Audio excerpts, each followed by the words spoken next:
Hair fall, dandruff, thin hair ए सब समस्यार गोटे सॉल्यूशन रोजमेरी एसेंशियल ऑयल और कोकोनट ऑयल रा combo miracle remedy.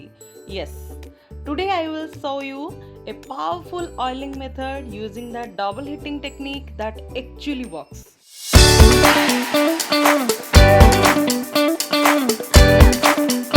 Hello everyone, welcome back to Suchi lifestyle. आपण माने केमिति अछंती? आशा करे समस्ते बेस्ट थिबे. आज मु नै आछि मो हेयर केयर रूटीन रो स्पेशल पार्ट जोटा मु आपनको पूर्व वीडियो रे कहि साछि. बहुत जण मते पचारि थिले पूर्व वीडियो रे बा कमेंट माध्यम रे मध्य जे रोजमेरी एसेंशियल ऑयल मु किपरि भाबे यूज करूची. So today I thought let me show you the exact way I apply it. मो निज फेवरेट डबल हिटिंग मेथड रे मु किपरि भाबे मो हेयर ग्रोथ पई एही मिश्रणटी पर्सनली मते किपरि भाबे हेल्प करिछि मध्य से सब डिटेल रे मु आपण मानक सहित शेयर करबा को जाउछि एही वीडियो माध्यम रे. And trust me, Etah try करबा परे you will feel the difference. आसंत आज जानिबा एही मैजिकल ऑयल मु किपरि भाबे प्रस्तुत करिछि आ मो हेयर रे मु किपरि भाबे अप्लाई करूछि. सब बेले मु पसंद करे मो हेयर को डिटेंगल करिकी तापरे ऑयलिंग करबा पई. पूर्व वीडियो में आपण मानको कहिछि मध्य जे सब बेले हमें मोटा पानिया को यूज करबा चुट्टी को जट्टी छिड़ेला बेले बा डिटेंगलिंग करबा बेले जो द्वारा कि हमर बहुत सारा चुट्टी छिड़ीबारु वंचित होई रहइबो. कोकोनट ऑयल स्काल्प को डीपली नरिश करि थाए एवं rosemary essential oil blood circulation रे बहुत हेल्प करि थाए. एटा मु आगो वीडियो रे मध्य आपण मानक सहित शेयर करि सारिछि. दैट मीन्स ए सबू ऑयलिंग मेथड जो आपको देखा जाऊँगी यह आमर हेयर ग्रोथ को फास्टर करिबारे बेनिफिट करेबा, रूट को स्ट्रॉन्ग भी करे परिबा एवं हेयर फॉल को मध्य कंट्रोल करे दबा. ताहले नॉर्मली मिक्सिंग करबा कोन इनफ हे थाए ना. सेथि पई तो मु नोची डबल हिटिंग मेथड जोटा कि आमर हेयर रे सब प्रकार रहितबा न्यूट्रिएंट्स को लॉक करिबारे हेल्प करिवो आ ता सहित ऑयल एब्जॉर्प्शन रे मध्य इंप्रूव करेबो. ताहली चलंतु जानिबा आर टेक्निक कोन.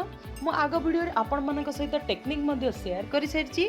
एबे मु आपण माननको देखि दोछि मध्य जे मु याको किपरि भाबे प्रस्तुत करिछि.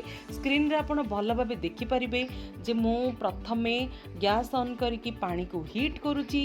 तापर सेइथिरे पानी फुटिला परे गोटे बाउल रे किछि कोकोनट ऑयल नेछि, किछि रोजमेरी एसेंशियल ऑयल नेछि 2 रु 3 ड्रॉप ताकू मिसेई कि एठी मु हीट करूछि. माने गरम होइतबा पानी रे ताकू मु रखिछि जो द्वारा कि सेटा भल कि हीट हे जिवो. हीट हबा द्वारा कोन जो हमर ऑयल रो जो गाढ़ता थाए सेटा टिके थिन लेयर भलिया देखा जिवो. ताहले एटा आ गोटे जिनस मु आपनको कहबा चाहिबी केबे भी एसेंशियल ऑयल आमे अधिक नबा ठीक नुह. कम पे ना एटा बहुत स्ट्रॉन्ग थाए. ताहले मु वर्तमान अप्लाई मध्ये करूची. आपण देखि पारुथिबे जेंटली मु मोर स्कैल्प को यूज करूची मो फिंगर टिप्स एथिरे भल कि मु मोर स्कैल्प रे याको मसाज करूची. 5 रु 10 मिनिट आपण शांति रे निजर स्कैल्प को मसाज करंतु. मोते एते शांति मिले एमिति मसाज कला बेले माने मु कौन कहबी. बेले बेले तो मते निद भी लागे. माने ऑयलिंग करिया परे मते शांति रे निद हो जाए. जेते बेले भी आपण रिलैक्स फील करबा को चाहंती ना आपण एई भली भाबे मेथड यूज करंतु. देखिबे आपण को पूरा शांति रे राति रे निद होबो. ताहले सांग माने आ गोटे कथा मु कहबी 2 रु 3 थर आपण सप्ताह रे एई भली भाबरे यूज करंतु यार बेस्ट बेनिफिट पाइबा पाई.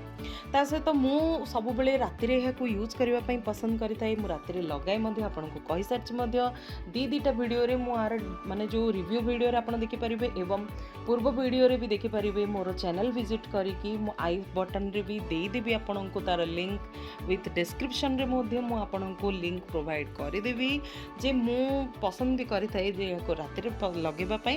ता सहित नेक्स्ट डे मु कोन करी ना को हेयर वॉश करि दिए.